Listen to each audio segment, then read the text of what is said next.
What's up, guys? You're listening to the Talk Baby to Me podcast. I'm Nathalia. And I'm Audrey. And this is our first ever episode. Woohoo! Finally here. After trial and error and just, like a year and a half? At least a year and a half. My nanny was asking me, remember when you guys filmed like a year ago? Did that episode ever come out? And I was like, it was a real video. So here we are. Here we are. You guys, Audrey was so kind and she let us use her office. And we made it into this cute little space for us. It's like a little podcast. Perfect. I love paying for stuff that actually has uses besides its actual use. Man, it's perfect. And I just want to bring this up.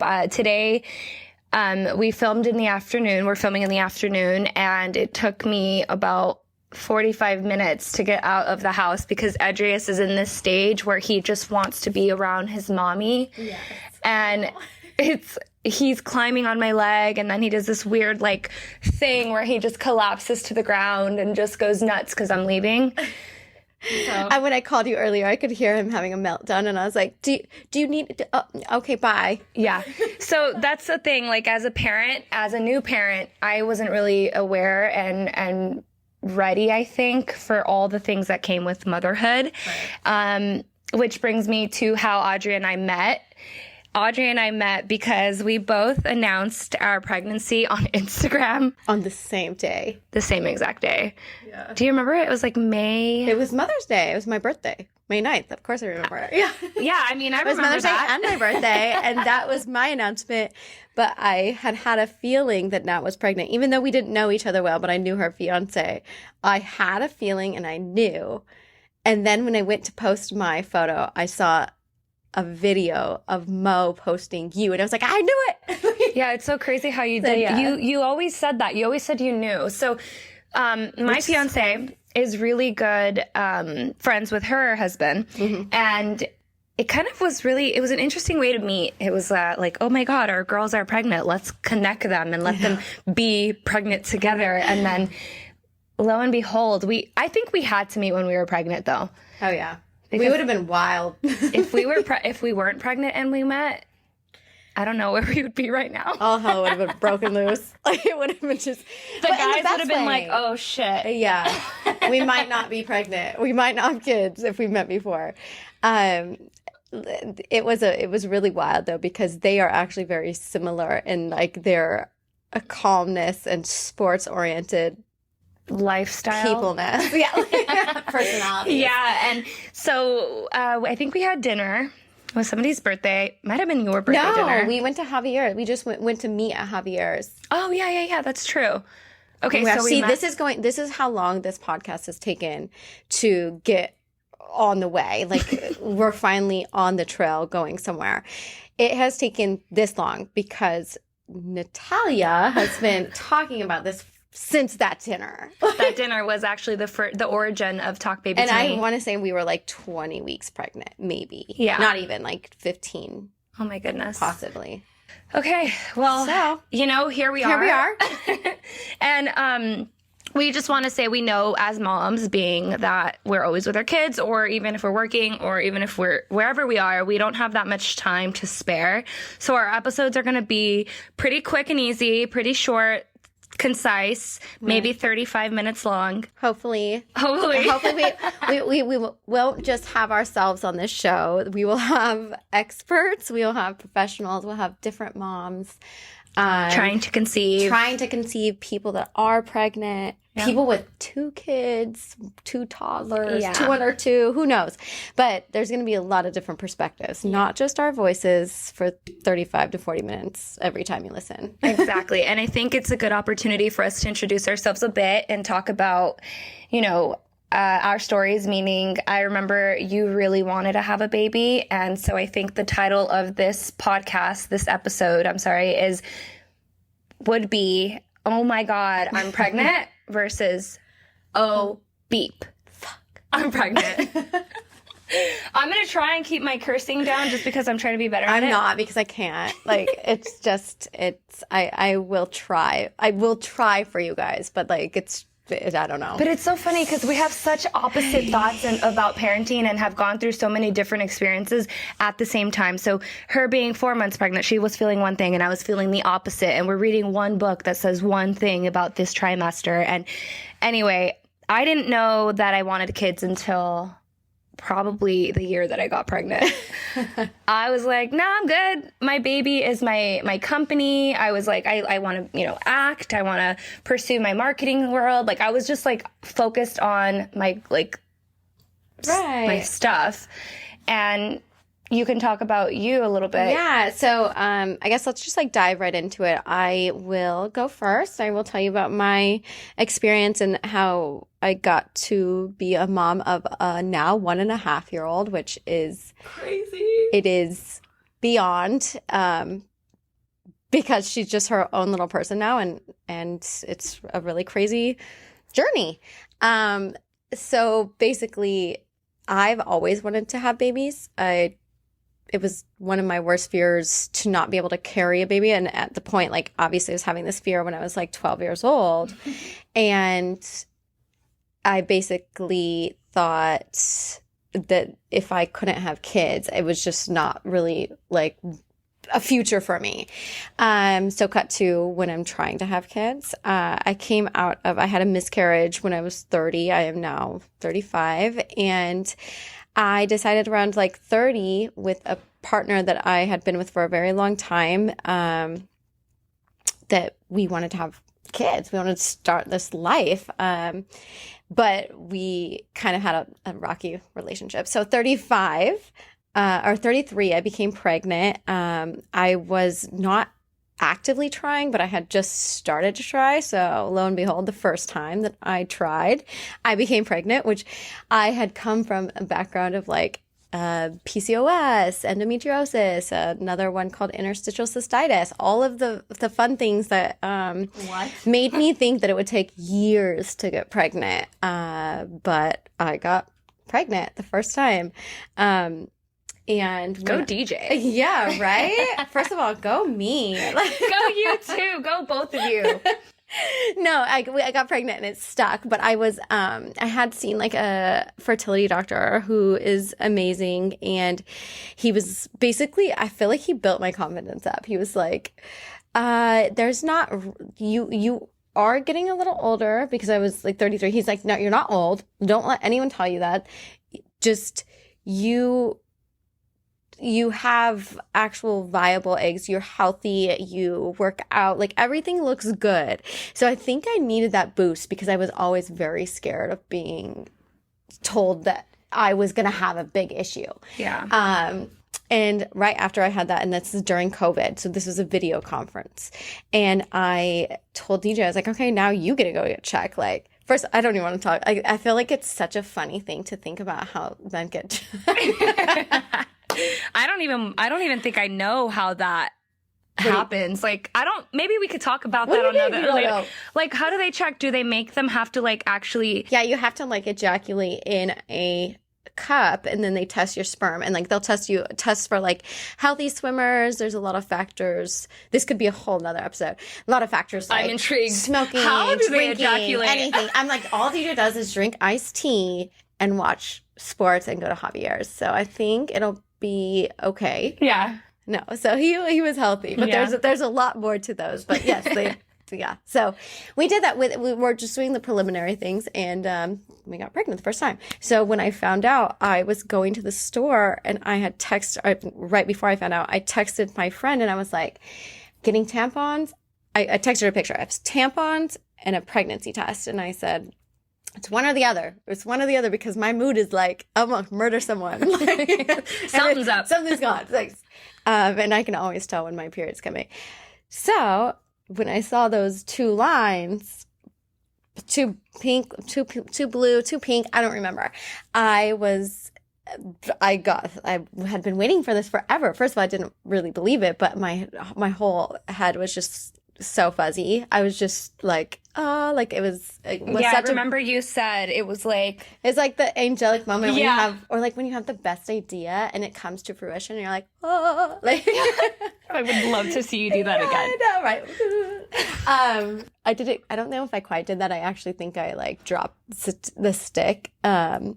And so I only had that one pregnancy test. So then I went to the store and got like 5 more, just like naturally on, what is it called? Knocked Up, when she does like 10 million. And I used to be like, that's such a waste. Now I'm like, no, I was doing it. We did that, found out we were pregnant. I didn't tell him. I wanted to surprise DJ, and I couldn't hold it in because I can't. I'm so bad at surprises, and don't ever surprise me. I also hate being surprised, all the things. So one day he was just in a bad mood, and I had all this plan to surprise him and be like, oh, look, like we're having a baby. And I knew he'd be very ecstatic. He was in a bad mood one day, and I basically was just like, threw the stick at him. I was like, but look, we're having a baby, so you better be in a better mood. This better take away all of your stuff, you know? How did he react? Shock. Complete, like, just silent. Actually, I was kind of disappointed, which I had told him later, because I thought he would be over the moon, but I forget that his worrisome state, like, he's always in a state of mind where it's nervousness. Yeah. So I don't know. It wasn't what I expected. And I told him later, I was like, you should better jump over the moon next time. I'm going to bring this up next time. Next time, you better jump over the moon. Yeah. But he was nervous. But, you know, we got to see the doctor every day. We had a fertility doctor. So not every day, every week. They were trying to make sure the baby was growing right, sticking. I had to take hormones, and so we actually got to see her grow. And as that happened, he got more excited. At 12 weeks, we graduated, and we got to see all of the actual scans. But let me tell you, most people have a hard first trimester. It's tiring. Mine was mostly just tiring, but nothing else was really that bad. I didn't have that bad of sickness. Meat turns me off. Second trimester, great. Like, energy back. I could like be a human, but I was still, everyone's like preparing you or giving you this, it's like fear factor for moms. We're like, did you do this? Or did you do this? Did you do this? Or you do this? And I feel like I'm pretty intuitive with my body and like how I want my pregnancy to go, or my health in general to go. I feel like I don't like go off on I don't have anxiety about something that isn't going my way. But mom anxiety or pregnancy anxiety is insane, because people make you feel like, especially with social media, that you have to do things a certain way, be a certain way, do things on this date, or blah, blah, blah. There's like a lot of pressure too that's put on you on social media. If you start posting about your pregnancy, then you see other people like, and you might. For me, it's so much less than you. I can't even imagine. I remember wanting to murder people when they were like getting mad at you for. I was like, what? I actually almost posted something today where I was going to put, just so you know, if you DM me about what's in her crib right now, you just unfollow me. I don't want to talk to you anymore. Don't look at my stuff. Bye. Like, I couldn't imagine. But enough on a tangent. Basically, pregnancy was golden for me until my 3rd trimester was awful, and I wanted the baby out. It was awful. Yeah. First and second, not so bad. So I feel like I got that down. 3rd, I was like, get out of me. I feel like if I let this off there, you can tell me your story until we get to the 3rd, and then we can reminisce about like our fun, the 3rd trimester. Our fun trimester where we I mean, so I want to go back to when you were in the bathroom and you took all those 500 pregnancy tests, all for them to stay positive, and you were like having your aha moment, like yay, or I forgot the way that you described it last time, but you basically I did that. yeah but it was like this like fuzzy beautiful moment, right? I didn't have that fuzzy beautiful moment, so I was feeling a little bit off. So let's go back a little bit. So my fiance and I have been dating. We've known each other for 7+ years, I think, at this point, but we hadn't really been dating until around COVID, the COVID era, the pandemic thing, where everyone was panicked and the fun era. You know, I thought it was a great time. I kind of miss it. I hate that I have to say that out loud. I hate the way the state of the world was, because you just got to stay home. But I like that I got to like really focus and stay at home and do the things I needed to get done. I actually was very productive. Right. Most of the time. Most of the time. Until this story. Until basically around this time where Mo and I, my fiance's name is Mo, and we were binge watching Game of Thrones, mimosas for breakfast, wine for dinner, it was just a great time. We were just getting to know each other. We started dating, and that's where we were at that time. And after, there was a point when things started to open up again, and I remember feeling like I was like hormonal, emotional, angry, hungry. Things started hurting that weren't normal, like my nipples. Like nipples. Let me just be really blunt. Boob pain. Boob pain. Like pain. That actually was a symptom. That's how I knew too. Yeah. That's why when I texted. Let me tell you, when the wind would blow, I swear to God, I thought I was getting sharp daggers, anyway. So things were off. I'll just leave it at that. I go out and I call one of my best friends. I'm like, hey, let's go get a drink because I don't know what's wrong with me. I think I just need to vent. And so he's down. We're like, okay, we go ahead, have a couple cocktails and some junk food. And then we go back home and I get the brilliant idea to go and do karaoke and invite a couple friends over, including Mo.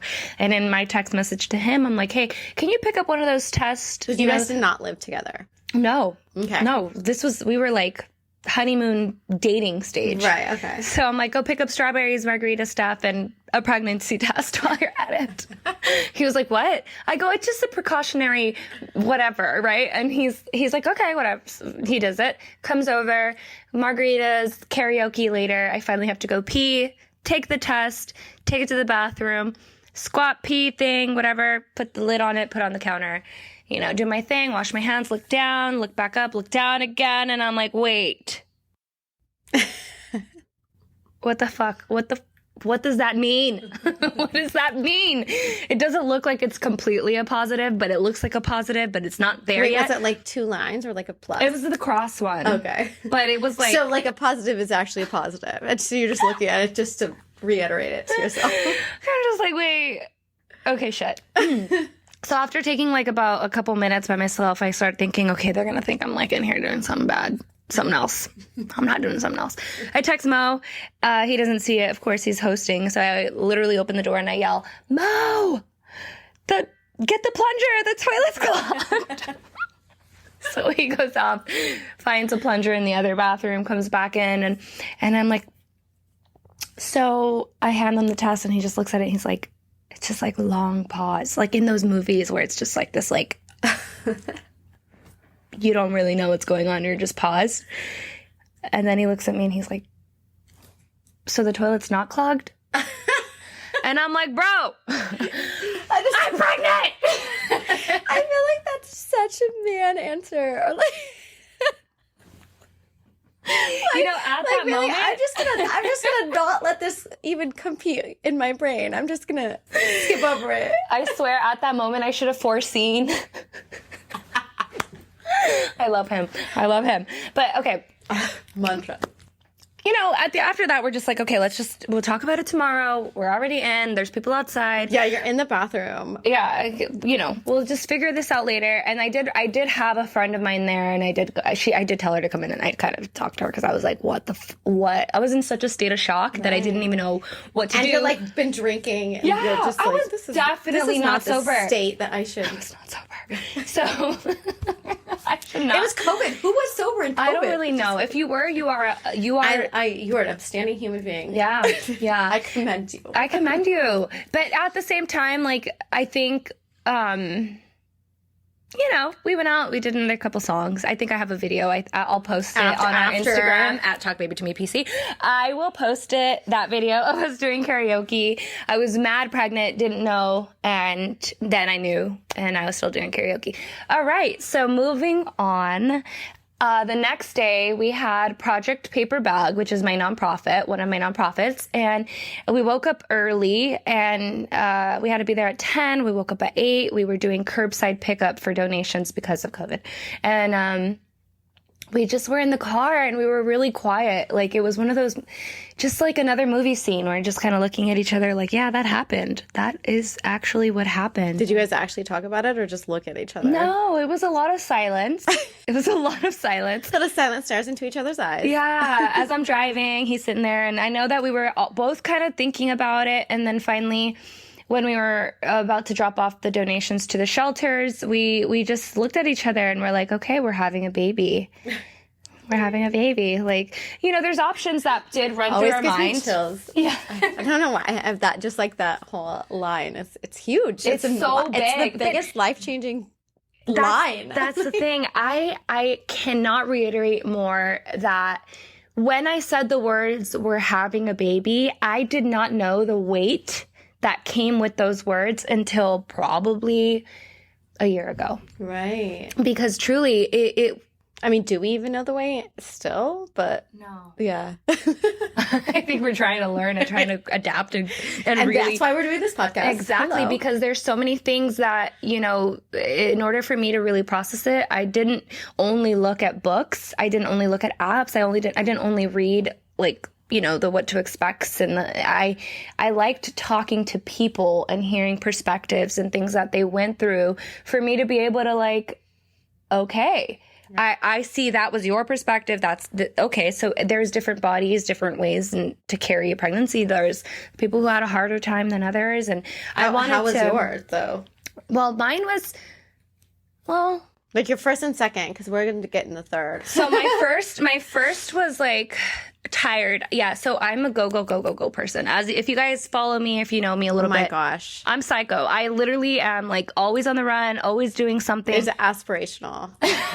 Sometimes it's tiring to watch, but it's aspirational. Thank you. I appreciate that. But there's this tired thing that came over me outside of the boobs hurting, outside of like me feeling like everything was just drastic, right? Because I wanted to cry about everything. Like, I remember we were on a trip somewhere and we saw like roadkill, and I was so sad. I'm like, why isn't anybody picking this up? Why are they on the ground? Why is this their destiny? And I was crying. Anyway, so outside of emotions, I was tired. I would have to take naps, and that's when it really hit me like, wow, this is taking over my body. I was working from home, so I would literally be on Zoom call, and then I would go to the couch, pass out, come back, work, pass out. And that's how I knew first trimester. I hated meat. I hated anything that looked alive. Which I feel like is, you love meat. I do love meat. I love meat. Like every time we go somewhere, you have like, it's yeah. I have to. I'm sorry, but that's a telltale sign. It's really big. It really is big. I didn't like looking at anything that was alive / dead, like that you were gonna eat, like raw. Yeah, like raw. There's alive that I had to chop their heads off and cook them. Oh my god. Yeah, and I also I really craved a lot of stuff. Like I thought that I mean naturally without being pregnant I crave a lot of weird things, but I knew this was like I craved beets. Oh yeah. I craved cheese that I couldn't have. I craved the shit out of charcuterie boards, which I couldn't have. Yeah. Pickles, strawberry ice cream. I craved all the things like a normal, like a stereotypical pregnancy. Right. But I couldn't get off my ass. So I was just eating. Right. It's a good thing that Postmates was real heavy in our DoorDash and Postmates during COVID. Mm-hmm. And we were pregnant during COVID. They lived at my house. I thank God for you. I swear, they lived at my house. There was always somebody knocking on my door. Always. I think if the hallway to my apartment had cameras, they'd be like, "What the hell is she doing? Why is there constant visits?" At least they're not coming inside. Yeah. Just dropping off. Oh man, that could have been taken or misconstrued. Mm-hmm, very taken quickly. Differently, misconstrued for sure. So Mo is constantly away because he was on work trips and business stuff, and so I was home alone a lot with my dogs, and I felt lonely, and there was a lot of emotional stuff. Right. But my second trimester, I felt back to normal. I did work out. I did get to do stuff at home, but because again, everything was locked down. We weren't really able to leave the house. You can't go to the gym. No. And doing everything with a mask, if you did, was so hard. I have you asthma. I don't, and I couldn't. Yeah. So imagine for me, I was like, don't put that, I'm not wearing that mask. But that's why I had to stay home, because I had to protect, obviously, baby, myself, and I was scared. So third trimester, here we are, you guys. No, not here we are. We are now like removed, but here we are talking about it, because I feel like if we were in it and we were able to talk about it, it's so different, because now looking back at it, first of all, I want another kid. So I'm like, oh, I would definitely put myself through that again. But now we're reminiscing, and I'm like, oh, fuck. Do I want a kid? Third trimester, you do want another kid. I do, but like that third trimester really got me. Yeah. It really got me. But you know what? Now you're prepared, and I'm gonna pump you up for that other kid. Well, you're prepared now, and you're aware of what's gonna happen, and now you can actually feel like, okay, I'm like, nah, I'm gonna tackle this. Nah. Wait, so tell me about your third, and then I'll go. Okay. So my third trimester, I'm a very petite person. We're actually both really petite. I gained about, I want to say 40 pounds. I gained like 20. Yeah, I gained a lot of weight. The bare minimum. And it all went to my belly, and it was all baby. I have a really big baby, but now he's big. But when he was in my belly, he was bigger for me, right? I have a very small frame. He was born like normal 7.1. Size. But this boy he's a football player already. Just to paint a picture for you guys listening, he is 3 feet tall. He's 99th percentile across the board and has always been. But we'll get to that. So third trimester, I'm really big, and my body can't really hold the weight. So I couldn't walk down the stairs. I couldn't really get up by myself. I couldn't do anything that required my own, like my strength. I was weak. I was really weak. I couldn't sleep comfortably. I tried my hardest to be uppity, but my body was just ready to just get the baby out. Right. I had my baby 2 weeks prior to my due date. Yeah, we know. Just kidding. I know. You guys don't know. Audrey was really upset with me because I had my baby before. I'm still upset. I wasn't really upset. I am still upset. I did everything that you need to do. I got a massage. By the way, don't do this if you're not ready. If your doctor, pediatrician, or whomever says that you are not ready, OBGYN, my bad, does not say that you're ready to induce your baby or labor, like, just be safe. Like, don't do all the tactics that you try that they're like, you're tired of being pregnant, so then you go and try them. Try all the things. Yeah. But do it if you're ready. For me, I was ready. My doctor was like, your baby's good weight, size, et cetera, face down. So you know, it's just a time. And this is ticking, 2 weeks earlier than what you had thought. So is it she or he, your OBGYN? I went through every single doctor. Okay. But I'll tell you about that later. But I just meant, like, were they like, now you can try? She was like, yeah, if you feel like, you know, do walking, do the steps off the thing, jumping on the ball. The salad. The freaking salad. Gross.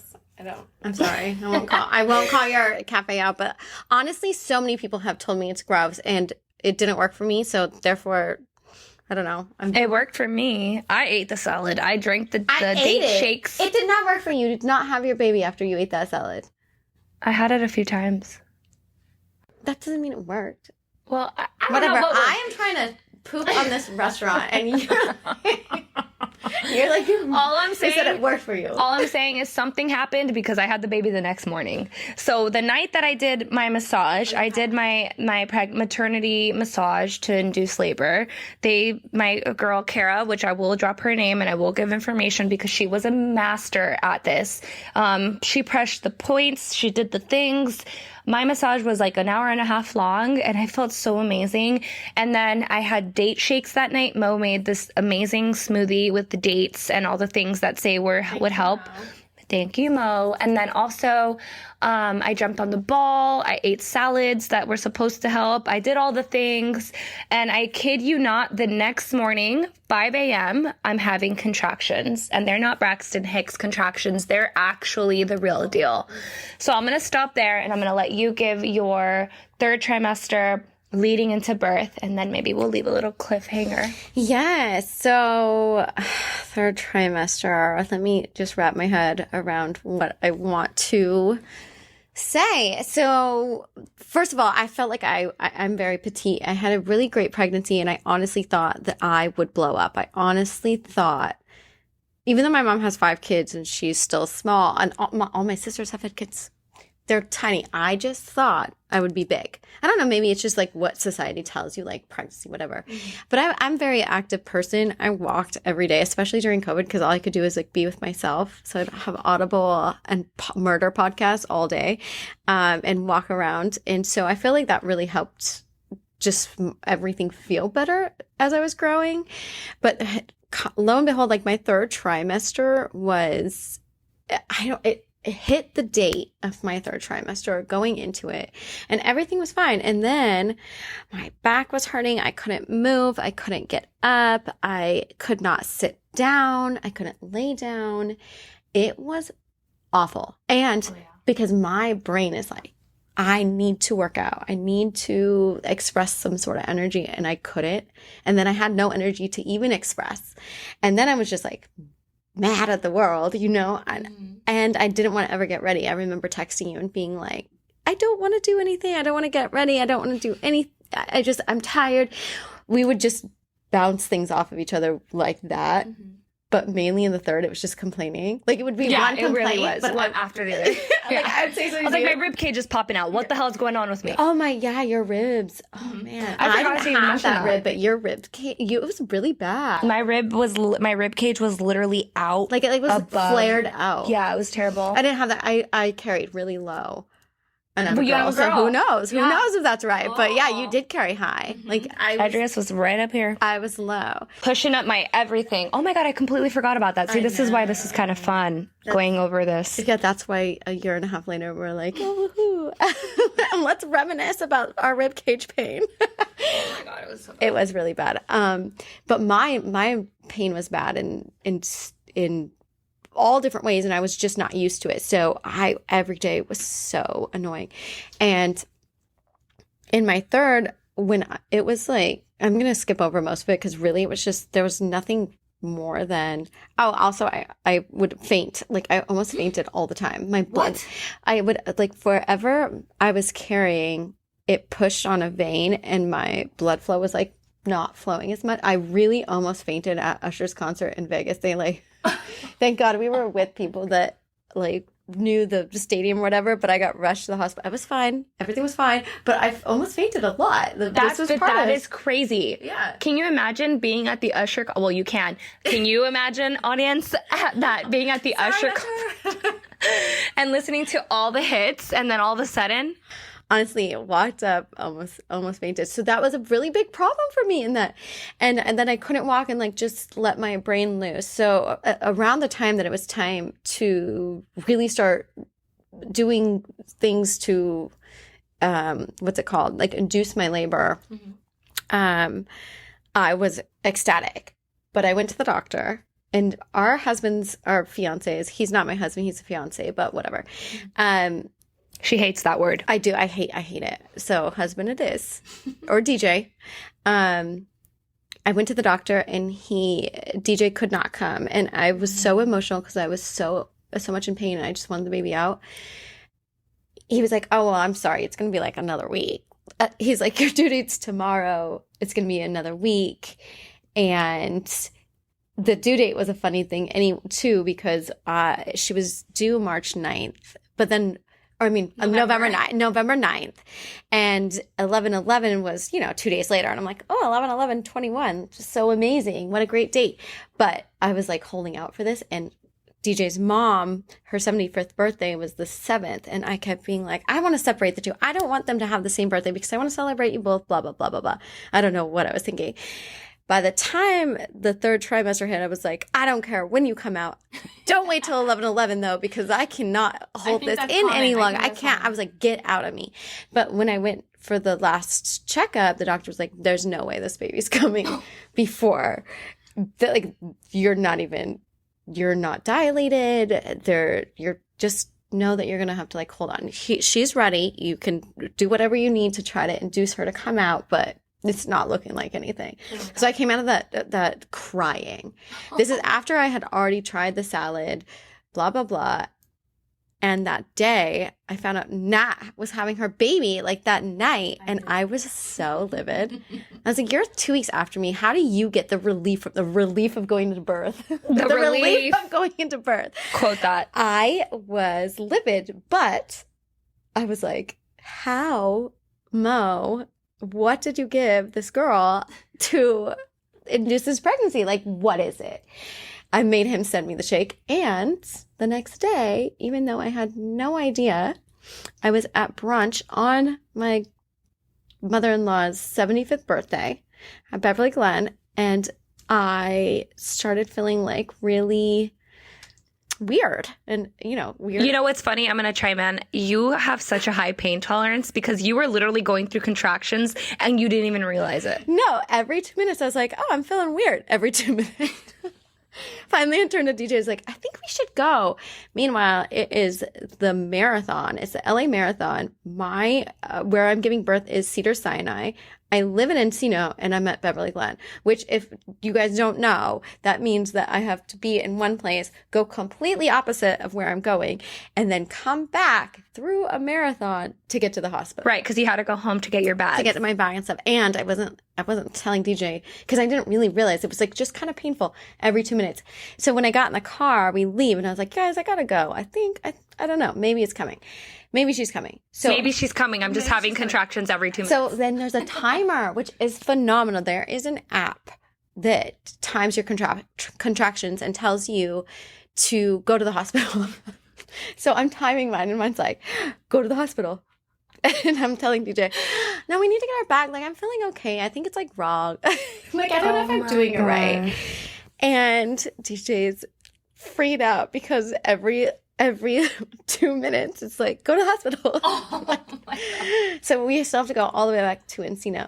So we get to Encino, and by this time, I'm like feeling it. And again, DJ's still freaking out. And he was like, get in the bags. We're trying to get like our dog, Priz, trying to find, bless you, trying to find, like make sure there's someone to watch him. And I'm trying to stay calm, but yet it is like, it came at 2 minutes, these contractions, but they weren't as painful. The time I got in the house, I was like, my back was arching. I was screaming. And I was like, but I can't make DJ feel like we're not going to make it to the hospital because my thing kept telling me like, go to the hospital. We go there. Thankfully, the marathon wasn't as bad to get across to. We got to Cedars-Sinai as I'm screaming in the car. And when he pulls up into the little like drop off section, he's like, let me take a picture. And the people like come out and they're like, no pictures. I'm like, oh my gosh.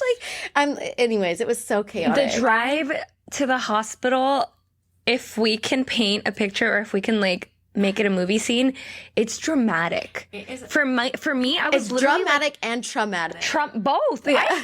Dude, the bumps. Oh my goodness. Every single time Mo would go over a speed bump, I wanted to punch him. You're like, fuck you. Yeah.